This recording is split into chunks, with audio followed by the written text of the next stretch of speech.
Në vijim të aktiviteteve për festat e nëntorit 113 vjetorin e shpalljes së pavarësisë dhe 81 vjetorin e çlirimit, Kryesia e Veteranëve të Luftës Antifashiste Nacional Qeveritare Shkodër zhvilloi një takim në Muzeun Historik me një grup nxënësish të shkollës nëntëvjeçare Ismail Qemali. Kryetari i veteranëve Zamir Llazani thotë se është shumë e rëndësishme të komunikojmë drejt për drejt në këtë moshë, pasi ngjarjet historike të nëntorit kanë qenë dhe mbeten frymëzim madhëtar për brezat. Koha ka bë punën e vet, ngjarjet janë largu. Brezat sot kanë problematika tjera,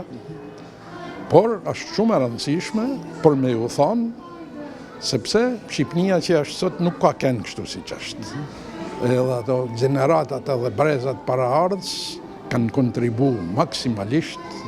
që kanë humbur gjithçka në shërbim të komit edhe të shtetit. Edhe për këtë përpjekje që kanë bërë ata, në duhet vazhdimisht për me ju kanë mirënjohës. Llazani thekson se shpreha e pavarësisë me 28 nëntor të 1912 dhe çlirimi i vendit nga okupatorët nazifashist me 29 nëntor 1944 janë ngjarjet më mallore në historinë tonë kombëtare. Shpallja pavarësisë dhe dita e çlirimit janë ngjarjet më të mëdha që ka investu populli shqiptar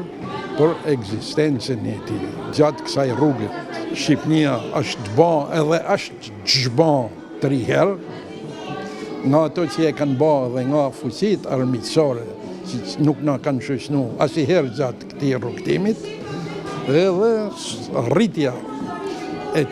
rikrijimit të Shqipnisë së retë, që është lufta nacionale qeveritare,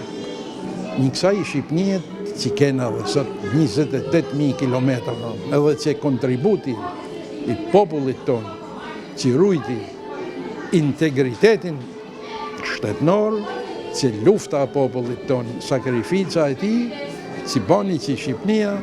të rreshtohet në vendet më të përparume të kohës me një sakrificë të jashtëzakonshme.